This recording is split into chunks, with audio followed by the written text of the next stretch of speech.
अगर आपने अपने लाइफ के कुछ टाइम हॉस्टल में बिताए तो ये वीडियो आपके लिए। Hello guys, welcome back to my YouTube channel.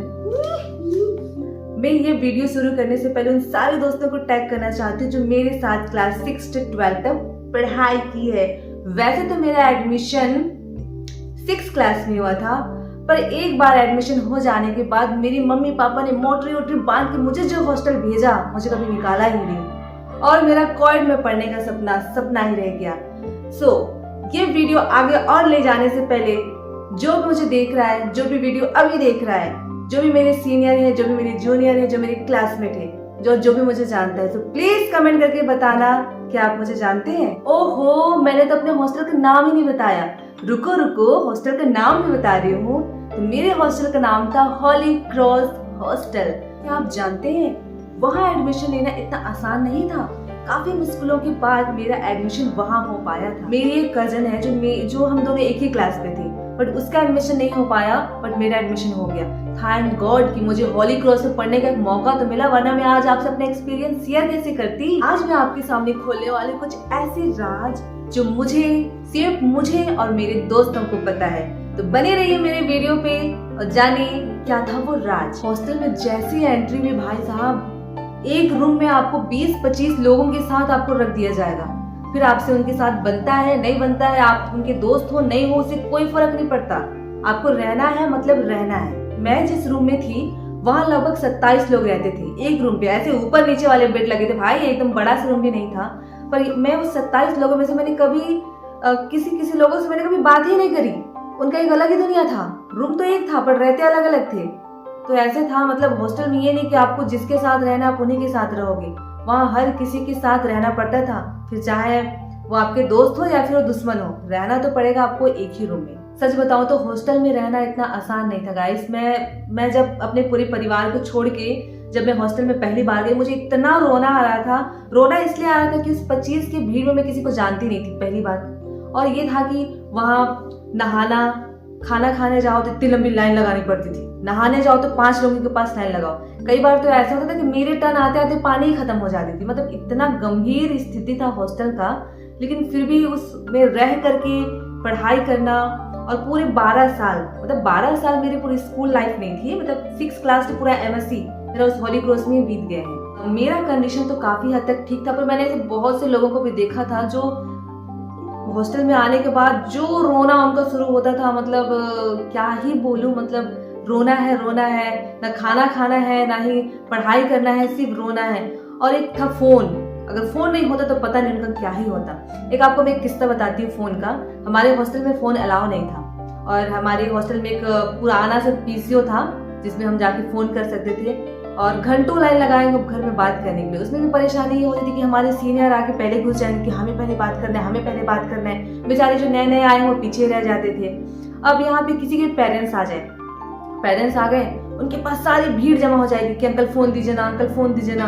उसमें भी हमारे सिस्टर, ये जी लड़कियां, किसी का फोन नहीं मांगना है। उनका एक्सप्रेशन इतना भयानक था ना, इतना डरावना कि उनका एक्सप्रेशन देख के लोग फोन मांगना तो क्या, हम जा भी नहीं पाते थे। इतना डर था, इतना डर का माहौल।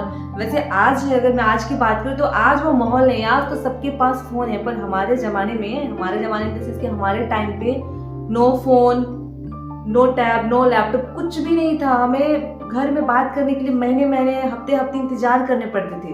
धीरे धीरे समय बीतते गया, लोग एक दूसरे से घुलने मिलने लगे, फ्रेंड्स बनाने लगे, घर की यादें थोड़ी कम आने लगी।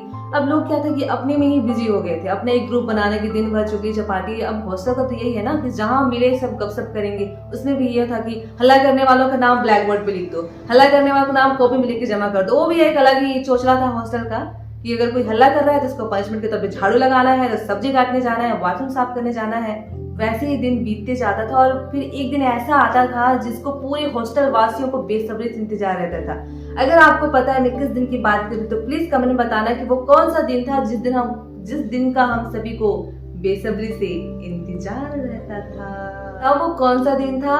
वो दिन था हमारा आउटिंग डे। हाँ, बिल्कुल सही समझ रहे हो, वो था हमारा आउटिंग डे नहीं था भाई, हमारा पोटली आने का दिन था। वही तो दिन होता था जब हमारे मम्मी पापा हमारे घर से पोटली भर भर के खाने का लेके आते थे। आउटिंग डे मतलब हैप्पी डे। हम पूरे उस दिन का इतना बेसब्री से इंतजार करते थे, और जब वो दिन आता था ना, हम पूरे घंटे 2 घंटे 3 घंटे हमारे स्कूल के पास ना एक सीढ़ी बना हुआ था, जस्ट हमारे स्कूल की मेन गेट के सामने। वो सारे सीढ़ी में सब बैठ के अपने पेरेंट्स का इंतजार करें, हाँ हमारे पेरेंट्स कब आएंगे कब आएंगे। मतलब वो जो इंतजार था ना, उतना इंतजार तो मैंने अपनी लाइफ में किसी का भी नहीं किया होगा जितना मैं अपने मम्मी पापा का संडे के दिन करती थी। सिर्फ ये देख ली कि कब आएंगे कब आएंगे। और हाँ, 10 बजे गेट खुल जाता था, और 10 बजे से बैठे बैठे कभी तो 12 बज जाते थे, 1 बज जाते थे, 2 बज जाते थे, और मेरे मम्मी पापा नहीं आते थे। मुझे इतना रोना आता था, लेकिन फिर भी एकदम आंखों में ऐसे टिकली लगाए अपने पेरेंट्स का इंतजार करना, मतलब वो भी एक अलग ही खुशी था जब वो आ जाते थे। तो आज जब मैं उस हॉस्टल से निकल गई तो मैं उस दिन को बहुत ज़्यादा मिस करती हूँ, और मेरे पेरेंट्स भी मिस करते होंगे कि मतलब पूरे 1 महीने वो भी मुझसे मिलने के लिए इतनी तैयारी की, मम्मी सलोनी बना के लेके आ रही है, मम्मी कुछ और बना के लेके आ रही है, और मैं भी कितनी एक्साइटमेंट की हाँ मम्मी मेरे लिए कुछ खाने को लेके आएगी। तो वो जो एक दिन था, वो जो पल था जो मैं पीछे छोड़ के आ गई हूँ, मुझे बहुत याद आती है अपने हॉस्टल लाइफ की। और मैं क्या बोलूँ, और आउटिंग के बाद जो हमारे घर से पोटलियाँ भर के जो चीज़ें आती थी ना, तो वो था कि मेरा फ्रेंड सर्कल तो ऐसा था कि 2 दिन चल जाए तो बहुत है। पर मैं वहाँ पे ऐसे बहुत से लोगों को भी मैंने देखा था जो मतलब उसे महीने महीने तक रख के खाते थे। भाई मतलब क्या बोलूँ कि ना किसी से शेयर करना है ना किसी को देना है, बस उसको खुद में रखना है। पर हमारे साथ ऐसा नहीं होता था, हमारा सर्कल इतना भुक्कड़ था कि आए हुए 4 घंटे हुए कि नहीं, खा के खत्म। हाँ, पर एक बात है, फिर चाहे मेरी पोटली 4 घंटे में खत्म हो या 4 दिन में हो, मैंने इन सब चीज़ों में जो सीखा है वो मैंने सीखा है शेयरिंग। आज भी वो दिन मैं बहुत ज़्यादा मिस करती हूँ, और अगर मुझे वापस से कभी हॉस्टल में रहने का मौका मिले तो ज़रूर से मैं रहना चाहूँगी। तो राज की बात ये है कि मेरे 2 दोस्त, मैं नाम नहीं लूँगी मेरे दोस्तों का, पर वो दोस्त पता नहीं कैसे क्या करते मुझे समझ में नहीं आता, गेट के बाहर बंद हो गए थे। अब बोल रहे हैं कि हमें मतलब चाबी ला के खोलो। मुझे चाबी मिले तो मिले कहाँ। हमारे वहाँ पे एक दीदी हुआ करती थी, अब दीदी के रूम में चाबी था। अब चाबी लेने के लिए मैं और मेरे एक फ्रेंड चले धीरे धीरे चाबी चोरी करके।